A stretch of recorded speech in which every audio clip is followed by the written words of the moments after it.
So now in this phase we're going to study about that how we can actually use the disinfectant and কি করে disinfectant গুলোকে আমরা separation করব।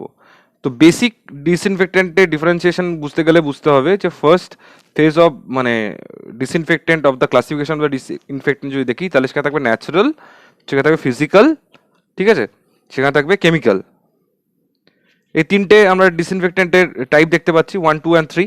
তো সেক্ষেত্রে দাঁড়িয়ে ন্যাচারালের ক্ষেত্রে যেমন ধরো সানলাইট আমরা এখানে ইউজ পাচ্ছি, তো সানলাইটের ক্ষেত্রে কোনো একটা মাইক্রো অর্গানিজম যেটা ইয়ারে বেস্ট হয়ে আছে সে যদি 13 to 20 ডিগ্রি টেম্পারেচারের মধ্যে গ্রো আউট করতে পারে, তো সেই ক্ষেত্রে কি হবে, সেক্ষেত্রে খুব ক্লিয়ারলি যখনই টেম্পারেচারটা ইজ মোর দেন 20 ডিগ্রি হয়ে যাবে, যদি সানলাইটটা পাওয়ার বেশি থাকে তাহলে যদি টেম্পারেচারটা মোর দেন 22 ডিগ্রি মানে 20 ডিগ্রি বা 22 ডিগ্রি হয়ে যায়, প্লাস 20 ডিগ্রি বা 22 ডিগ্রি হয়, তাহলে সেক্ষেত্রে কি হবে, সেক্ষেত্রে মাইক্রো অর্গানিজমটা মরে যাবে due to high amount of heat. ঠিক আছে, ফ্রেশ এয়ারের ক্ষেত্রে এয়ার কি করে, এয়ার ভেতরে যখন একটা জায়গার মধ্যে ফ্রেশ এয়ার ঢুকছে, এয়ারটা যখন বাইরে বেরিয়ে যাচ্ছে তখন ভেতরের যে মানে কন্টামিনেটেড এয়ারটা আছে সেটাকে ক্লিন আপ করছে। এবার ক্লিন আপ এয়ারটা যেই বেরোচ্ছে সেইখানে যখন সানলাইটে হিট পাচ্ছে অটোমেটিক্যালি এটা ডেড হয়ে যাচ্ছে। তো normal fresh air also can create a natural laminar air flow, ঠিক আছে, inside a house or inside a home, যেটা ক্ষেত্রে এই ন্যাচারাল ওয়ে অফ ডিসইনফেক্টেন্টগুলো কাজ হয়। যেমন নর্মাল ক্ষেত্রে মাইক্রো অর্গানিজম যখন কোনো একটা জিনিসের মধ্যে থাকে অনেক সময় ন্যাচারাল কি করা হয়, সেটাকে সানলাইটের মধ্যে ফেলে দেওয়া হয়। কেন, হাই টেম্পারেচার যখন থাকে কোনো একটা ক্লোথের মধ্যে তখন এখানকার যে মাইক্রো অর্গানিজম বেস্টগুলো আছে সেগুলো মরে যায়। ঠিক আছে, সো নাও দিস ইজ মানে most of the natural ways we use to disinfected or clear the infection from the normal phenomenons. ঠিক আছে, যেমন oxygen plays a great role for oxidizing and clearing. Ultraviolet ray যেটুকু আসতে পারে সেগুলো ডিপথেরিয়ার মতো মাইক্রো অর্গানিজমগুলোকে ডিরেক্ট সানলাইটে এক্সপোজ করে দিলে মরে যেতে পারে। তো দিস ইজ দ্য বেসিক ক্লাসিফিকেশনের ফার্স্ট ফেজ, যেখানে ন্যাচারাল ওয়েতে আমরা কীভাবে ডিসইনফেক্টেড করতে পারি। So now it's gone to the second phase, the physical one. Physically আমরা কি করতে পারি, তিনটে অপশন আছে। We can dry heat. Dry heat মানে কোনো একটা জিনিস যেটা ইনফেক্টেড হয়ে আছে সেই জিনিসটাকে আমরা ধরে নিয়ে গিয়ে ডিরেক্টলি সার্টেন মেজার টেম্পারেচারের মধ্যে সার্টেন টাইম দিয়ে যদি আমরা ওটাকে হিট দিতে থাকি তাহলে অটোমেটিক্যালি ওটার মধ্যে যে গ্রোড মাইক্রোবসগুলো আছে সেগুলো মরতে থাকবে। তো dry heat is one of the process. ঠিক আছে, তো সেক্ষেত্রে ধরে নেওয়া যাক যে 20 ডিগ্রি টেম্পারেচার কিছু একটা মেটেরিয়াল আছে, সেটাকে যদি আমি 40 ডিগ্রি টেম্পারেচারে হাফ অ্যান আওয়ার রেখে দিই, ঠিক আছে, তাহলে অটোমেটিক্যালি এখানে একটা হিউজ অ্যামাউন্ট অফ টেম্পারেচার থাকার জন্য এগুলো বার্ন আউট হয়ে মরে যাবে এরা। ঠিক, so this is how the dry heat use করা হয়। যেমন বুকসের ক্ষেত্রে, গুডসের ক্ষেত্রে, রাবারের ক্ষেত্রে এই প্রসেসগুলো করা হয়, কারণ স্পোরাস যে মেটেরিয়ালগুলো হয়, স্পোরাসের ক্ষেত্রে যে ব্যাকটেরিয়াগুলো ধর ফুটোর মধ্যে বসে থেকে যাচ্ছে সেগুলো ড্রাই হিটে একটা কনস্ট্যান্ট টাইম যদি দেওয়া হয় তাহলে সেগুলো পুরো ডেড হয়ে যায়। প্লাস এটা যেহেতু মেজার করে দেওয়া হয় সেজন্য এই জিনিসটার কোনো ইনফেকশন মানে এই জিনিসটার মধ্যে কোনো কেমিক্যাল চেঞ্জেস হয় না। বোঝা গেছে? Next will go through the moist heat. Moist হিটের ক্ষেত্রে কি করা হয়, সাফিসিয়েন্ট অ্যামাউন্ট অফ মানে ক্লোথ বা যে হ্যান্ডকারচিপস বা বেড শিটস যেগুলো থাকে সেগুলোকে ধরে নেওয়া যাক একটা সার্টেন অ্যামাউন্ট অফ, যেমন জাস্ট টেকেন এক্সাম্পল, যদি জার্মিসাইডস পাউডার অ্যান্ড ওয়াটার এনহ্যান্স করে 2% ওয়াশিং সোডা দিয়ে যদি একটা সার্টেন অ্যামাউন্ট অফ টাইম মোটামুটি 10 মিনিটস, ঠিক আছে, বয়েল করা হয়, তাহলে ওইটার মধ্যে যে বেস্ট মাইক্রো অর্গানিজমসগুলো আছে সেগুলো মরে যাবে। কেন মরে যাবে? বিকজ যে first of all temperature, here is the reason is temperature, and another reason is কি, temperature plus the amount of time you are giving something that's called washing powder or washing soda. Okay, so this is the two thing you are pouring there out. So যেগুলো কি করছে mainly, যেগুলো আমাদের ওই যে micro অর্গানিজমগুলো আছে সেগুলোকে কিল করতে সাহায্য করছে।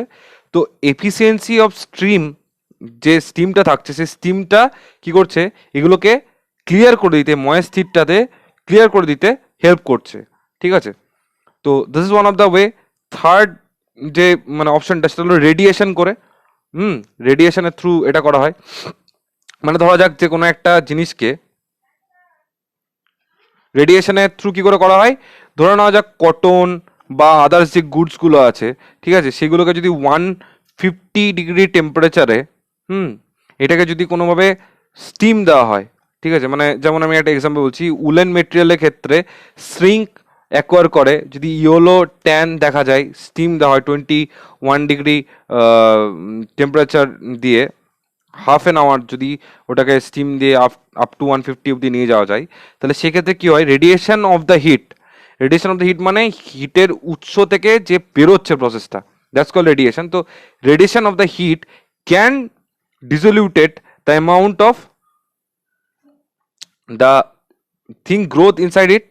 এছাড়াও আল্ট্রাভায়োলেট রে, ঠিক আছে, এক্স রে, হ্যাঁ, গামা রে, হ্যাঁ, যেমন একটা খুব বেসিক জিনিস সবাই তোরা ল্যাবে দেখবি, ইউভি রে। ইউভি রে একটা সার্টেন অ্যামাউন্ট অফ টাইম, ঠিক আছে, যদি ইনফ্রারেড রে বা মানে এই এই যে রেগুলো আমরা ইউজ করি সেটা দিয়ে কোনো একটা ধর ইনফেক্টেড একটা জিনিসের মধ্যে আমরা দিয়ে দিই, তাহলে সেখানে কি হয়, যেহেতু এগুলো ব্যাকটেরিওস্ট্যাটিক একটা ওয়ার্কআউট করতে পারে, ঠিক আছে, সেই জন্য ব্যাকটেরিয়াটার গ্রোথটা লোয়ার ডাউন হয়ে যায়, lower down of the growth of the bacteria take place. So we gone through the first process, natural process, classification of the disinfectants and the physical process of the disinfectants. Now we are going to study about the chemical one. Chemical ওয়ানের ক্ষেত্রে বিভিন্ন টাইপের chemicals আমরা use করি for bacteria প্রোটোজোমাল এর ক্ষেত্রে, সেখানে কি কি প্রসেস হয়, যেমন ওখানে অক্সিডাইজ প্রসেসে হতে পারে, ওখানে মানে প্রোটিন প্রেসিপিটেট করে সেগুলোর মানে সেল ওয়াল ব্রেকডাউন করেও ওগুলো ক্রিয়েট করতে পারে, অ্যাবজর্পশন হয়ে, ঠিক আছে, আয়নিক কগুলেশনস করে, ইমিউনোসাইট অ্যাকশনস করে, অ্যাবজর্পশনের থ্রু বিভিন্ন উপায়ে কেমিক্যালগুলো কাজ করে। তো ডিসইনফেক্টেড ডিওডোরাইজার্স, এগুলো ফিসিস, ইউরিন, স্পুটাম এগুলো ক্ষেত্রে ইউজ হয়। ফ্লোর ক্লিনিং এর ক্ষেত্রে এই কেমিক্যালসগুলো ইউজ হয়, যেমন phenyl is one of the thing you use, ঠিক আছে, আয়রন উডস আর্টিকেলস এগুলোকে যখন ক্লিন করা হয় সেগুলোতেও ইউজ হয়। সার্জিক্যাল যে ইনস্ট্রুমেন্টসগুলো হয় সেগুলোর ক্ষেত্রে এগুলো ইউজ করা হয়। গ্যাসিয়াস ডিসইনফেক্টেন্ট করার জন্য, কোনো রুমের মধ্যে গ্যাসিয়াস ডিসইনফেক্টেন্ট করার জন্য সেই গ্যাসটার মধ্যে স্পেসিফিক কেমিক্যালস পুট ডাউন করে সেগুলোকে দেওয়া হয়, ঠিক আছে। Perchloride, mercury, bronchochloride, mercury, mercury iodide, coal tar, ঠিক আছে, carbolic acid, phenol, potassium permanganate, lime, bleaching powder, gaseous formaldehyde, sulphur dioxide, chlorine gas, কেরল ফ্রাগমেন্টস, হাইড্রোক্লোরানিক অ্যাসিড, এই প্রত্যেকটা those are the example of purely understandable for the chemical disinfectants, ঠিক আছে। এবার খুব একটা সোজা সাপটা ইজি জিনিস, একটা ইজি এক্সাম্পল নিই, that you people easily got to understand কি অ্যাকচুয়াল মানে how that process take place. Okay, so let me show you something that you can easily understand. ধরে যাওয়া হোক যে এই যে পেনটা আছে, ঠিক আছে, এই পেনটা প্রপারলি ইনফেক্টেড হয়ে আছে, ঠিক আছে। এবার এই পেনটার যে বডিটা যেহেতু ইনফেক্টেড হয়ে আছে, তো এবার আমাদেরকে যদি এই পুরো পেনটাকে ক্লিয়ার ডাউন করতে হয়, মানে আউট অফ দ্য ইনফেকশন নিয়ে আসতে হয়, তো সেক্ষেত্রে খুব ইজিয়েস্ট একটা কেমিক্যাল ডিসইনফেক্টেন্ট ইউজের এক্সাম্পল হলো, ধরে নেওয়া যাক এইটার মধ্যে, ঠিক আছে, এই পুরো জিনিসটার মধ্যে আমি খুব সুন্দরভাবে একটা জায়গাতে একটা সার্টেন অ্যামাউন্ট, ধরে নেওয়া যাক 1 litre of water, 10 ml of Dettol, Dettol is one of the easiest thing. তো 1 লিটার অফ ওয়াটারের মধ্যে 1 লিটার আপ টু তে 10 ml অফ ডেটল আমি পোর করলাম, তাহলে it's became a disinfectant liquid. So what is the chemical we using? The chemical components are inside the Dettol, and here the another chemical component, main chemical component is water, H2O. তো H2O plus ডেটলের যে components গুলো থাকছে, বা ছেড়ে দে, Dettol ছাড়, আরো easy example বুঝতে পারবি, ধরনের chlorine, CL and water mix করা হলো, 10 litre of liquid chlorine up to 1 litre of water use করা হলো। তো সেক্ষেত্রে ক্লোরিনের একটা ক্যাপাসিটি আছে ব্যাকটেরিয়া কিলিং এ, তো যে 1 লিটার অফ ক্লোরিন প্লাস মানে জলের যে লিকুইডটা আমি তৈরি করলাম, it's up to 1 litre of যে তৈরি করলাম, সেটার মধ্যে এই পেনটাকে যেই আমি ডিপ করব, এবং এই ডিপিং টাইমটা আমাকে জেনে রাখতে হবে। কেন ডিপিং টাইমটা আমরা ম্যাটার করে, যে ডিপ করে কেন তুলে নেব না, কারণ এই পুরো জিনিসটার মধ্যে পোরাস পয়েন্ট আছে, মানে ফুটো ফুটো ফুটো অনেক জায়গা আছে। তো শুধুমাত্র তো ওর এই বডির উপর ইনফেকশনটা হচ্ছে না, ওর ভেতরে ঢুকে থাকতে পারে, যাতে এটা প্রপারলি অ্যাবজর্ব হয়ে from the inside two outside পুরো অ্যামাউন্ট অফ ক্লিনিংটা আমি পাই, পুরো অ্যামাউন্ট অফ আমার ক্লিনিংটা পাই, বা ঠিকঠাক মতো প্রপার ক্লিনিং হয়, ঠিক আছে। এবং এগুলো কাজ করার একটা টাইম আমাকে দিতে হয়। সেক্ষেত্রে কি হলো, এটাকে যেইখানে আমি ডিপ করে দেবো ফর 10 মিনিটস, ধর ঠিক আছে? তো 10 মিনিটসের মধ্যে এর পুরো বডির মধ্যে যা যা ইনফেক্টেড মেটেরিয়াল আছে সেগুলো এখানে কিল ডাউন হয়ে যাচ্ছে ফার্স্ট। সেকেন্ডলি কি হচ্ছে, এটা ইনফেকশন থেকে আউট হয়ে যাচ্ছে। So here we use the chemical is the chlorine and water, okay, and we make a solution of it and we dip this infected pen inside that, and after 10 minutes যখন আমরা এটাকে তুলছি and use washing this with a running water, তখন কি হচ্ছে automatically এটার মধ্যে কোনো রকম কোনো মাইক্রোবস বা কোনো রকম কোনো ইনফেকশন থাকছে না। এটা আমি জাস্ট এক্সাম্পলের জন্য বোঝালাম। So this is how the chemical disinfectant use. এটাকে যদি ধর যদি ইউভি রে নিচে রেখে আমি করি, এখান থেকে ধর ইউভি রেখে দেওয়া হয়, সেক্ষেত্রে রেডিয়েশনটা হচ্ছে, রেডিয়েশনের ক্ষেত্রে সেম কাজটা হচ্ছে। এটাকে যদি জলের মধ্যে ডুবিয়ে করি that will be the moist one, হিটের মধ্যে রেখে দিয়ে করি that will be dry one, যদি রোদে ফেলে রেখে করি that will be the natural one.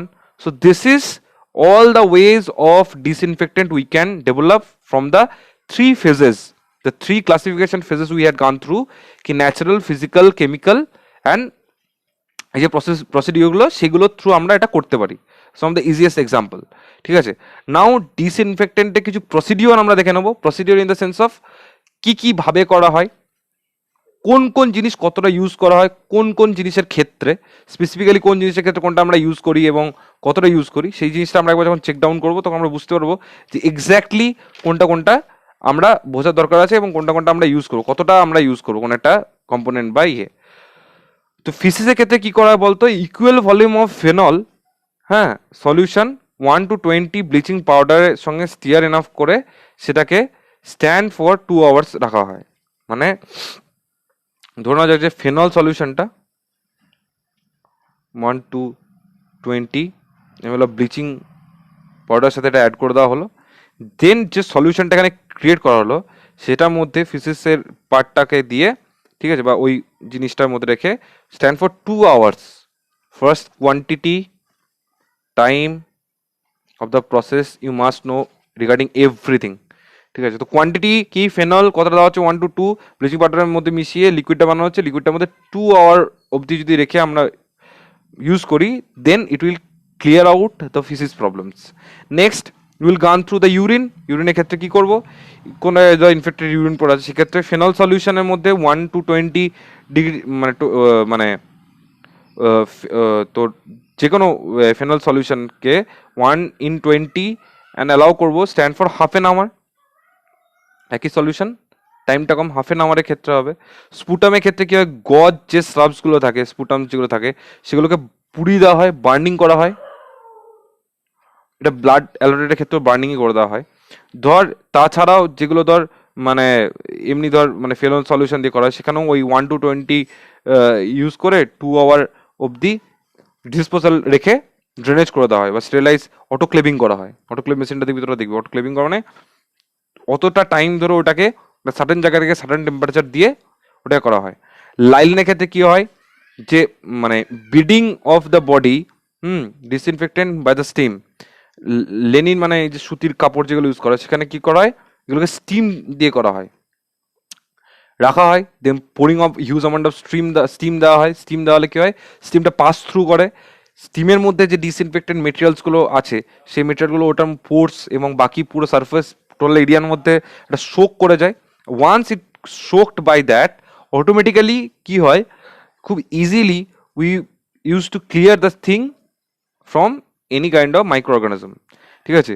রুমের ক্ষেত্রে যখন একটা পুরো রুম ক্লিনিং করা হয়, হ্যাঁ, এটা একটা তোরা মাইক্রোবায়োলজি পড়া ল্যাবে দেখবি ইপক্সি ফ্লোর বলে। ইপক্সি ফ্লোর কি হয় অ্যাকচুয়ালি বলতো, ইপক্সি ফ্লোর হয় একটা স্মুথ একটা মানে সেমি লিকুইড মিক্সচার যেটা টাইম টু টাইম হার্ড হয়ে যায়, ওটা দিয়ে গোটা ফ্লোরটাকে কার্ভ মানে কর্নারগুলো কার্ভ থাকে, মানে কর্নারটা এরকম স্ট্রেট থাকবে না, কর্নারটা that will be curve. Curve থাকলে কি হয় যে জলটা যেটা ওয়াশিং এর টাইমে দেওয়া হবে সেই জলটা পাস আউট করা যাবে।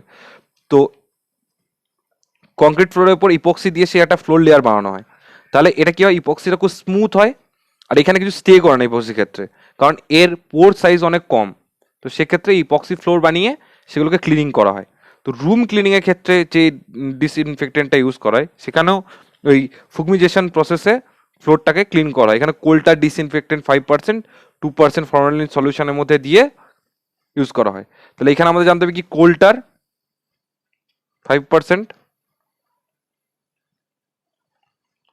And 2% of formalin solution.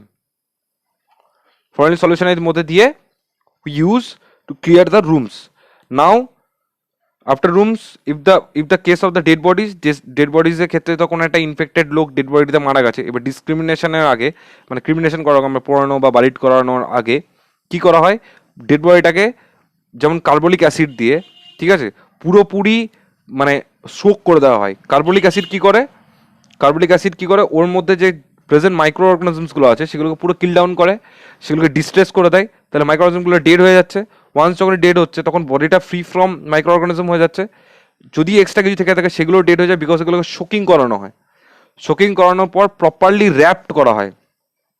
এই কোভিডের দেখবি পেশেন্টগুলো মারা যাওয়ার সময় দেখবি দেখাচ্ছে পিপি বা র্যাপিং করে এগুলোকে ডিরেক্টলি যেখানে ক্রিমিনেশন সেন্টার বা যেখানে পড়ানো হয় বা যে হট এয়ার ওভেনের মধ্যে পড়ানো হবে বা বার্নিং সেশন করানো হবে সেখানের মধ্যে পুট ডাউন করে দিয়ে এগুলোকে প্রপারলি কভার আপ করে ক্লিয়ার করে এগুলোকে দেওয়া হয়। ইনস্ট্রুমেন্টের ক্ষেত্রে আরো ক্লিয়ারলি পরে পড়বি। এখন একটা বেসিক জিনিস জেনে রাখ, সেটা হলো ক্লিনিক্যাল থার্মোমিটার যেগুলো থাকে, যে টেম্পারেচার মাপার যে ক্লিনিক্যাল থার্মোমিটার থাকে, সেগুলো 1 to 20 ফর্মালডিহাইডের মধ্যে দিয়ে ডিসইনফেক্টেন্ট করা হয়।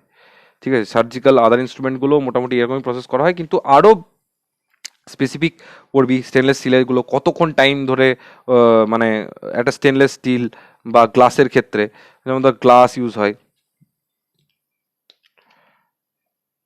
গ্লাস ইকুইপমেন্ট বা স্টিল ইকুইপমেন্ট বা আদার্স যে ইকুইপমেন্টসগুলো ইউজ হয় সেই ইকুইপমেন্টসগুলো কতটা টাইম, কি সলিউশন, এই সবগুলোকে মেজার করে রেখে দেন ডিপ করে, ঠিক আছে, কোনো সময় অটো ক্লেভিং করা হয়, কোনো সময় এটাকে ডিফারেন্ট টাইমে জাস্ট পোর করে রেখে দেওয়া হয়। তো সেইগুলো কতটা টেম্পারেচার মেনটেন করতে হয়, কতটা হিউমিডিটি মেনটেন করতে হয়, এগুলো পরে পড়বি। So this is how the instrument also clear. কারণ ধর রিইউজেবল প্রচুর সার্জিক্যাল ইনস্ট্রুমেন্ট থাকে হসপিটাল বা ইয়ের ক্ষেত্রে, তো সেক্ষেত্রে এই প্রসেসগুলো মেনলি মেনটেন করে অ্যাকচুয়ালি সেই ডিসইনফেক্টেন্ট প্রসেসটাকে ডান করে ইনস্ট্রুমেন্টগুলোকে আবার রিইউজেবল ক্রিয়েট করা হয়। যেমন একটা জিনিস জেনে রাখবি, ধরে নে কোনো একটা লোক, এই পিপিই বলি, কোভিডের এতে তোরা পড়ে থাকবি পার্সোনাল প্রোটেক্টিভ ইকুইপমেন্ট, সবাই নাম শুনতে পিপি পাওয়া যাচ্ছে না, পিপি পাওয়া যাচ্ছে না। তো দিস ইজ পিপি ধরে নে, বা অ্যাপ্রন, খুব আরো ইজি হলো অ্যাপ্রন। এই জিনিসটা পরে লোকে ল্যাবে কাজ করছে, তো এবার এই অ্যাপ্রনটা যদি কোনো কারণে ইনফেক্টেড হয়ে যায়, তো কাজ করতে করতে কোনো একটা স্টেন এটার মধ্যে পড়ে গেল, তো মেন ফার্স্ট অফ অল কি করে বলতো, ইমিডিয়েট এটা রিমুভ করতে হয়। ঠিক আছে, এবার ধর এমন একটা কিছু পড়েছে যেটা আমার ইমিডিয়েট ডিসইনফেক্টেন্ট দিয়ে ওটাকে ওয়াশ করার পসিবিলিটি নেই বা আর ইউজ করা যাবে না, তো সেক্ষেত্রে এই ইনফেক্টেড অ্যাপ্রনটাকে কি করা হয় বলতো, এটাকে ফার্স্টে হেভি মানে হেভি মেটেরিয়াল অফ, মানে এখানে একটা জিনিস তোকে পরে তোরা পড়বি, সেটা হলো রিডল ওয়ালকার টেস্টটা হলো, এটা এমন একটা টেস্ট যেটা দিয়ে ডিসইনফেক্টেন্টের পোটেন্সি মাপা হয়, মানে ক্যাপাসিটি বলতে পারিস। তো সেরকম হাইপোটেন্ট ডিসইনফেক্টেন্ট দিয়ে এটাকে নিউট্রালাইজ করা হয়। কারণ যদি এটাকে নিউট্রালাইজ না করা হয় তাহলে এটাকে কোথাও বার্নিং করতে গিয়ে বা কোথাও এটাকে ফেলতে গিয়ে যদি কোনোভাবে ইনফেকশন ছড়ায়, তো এই ইনফেক্টেড অ্যাপ্রনটাকে বা ইনফেক্টেড পিপিটাকে এটাকে ডিসইনফেক্টেন্ট করে নিউট্রালাইজ করে নিয়ে, ঠিক আছে, পুরোপুরি এটাকে নিউট্রালাইজ করে নিয়ে দেন এটাকে under the prevalence of the packaging করে রাখা হয়। So this is one of the example. তো this is how we can use the all disinfectants. Aerosol ছাড়াও আরও পাউডার থেকে শুরু করে আরও ডিফারেন্ট জিনিস আছে যেগুলো অ্যাজ আ ডিসইনফেক্টেন্ট ইউজ করা হয়। তো এইভাবেই টোটাল প্রসিডিওরটা চলে। So like we have gone through everything of the epidemiology, key epidemiology, non-communicable disease কি, এসেন্সিয়াল অ্যামাইনো অ্যাসিডস কি, ঠিক আছে, তো সেগুলো আরও পরে দেখবি পড়বি। তো এবার যদি কারো কোনো কোশ্চেন থেকে থাকে, কোনো জায়গায় বুঝতে না পেরেছিস, তাহলে আমাকে প্লিজ জানিয়ে দিস। And if you gone through the video under the comments আমাকে বলে দিস, if you gone through the video. Thank you very much.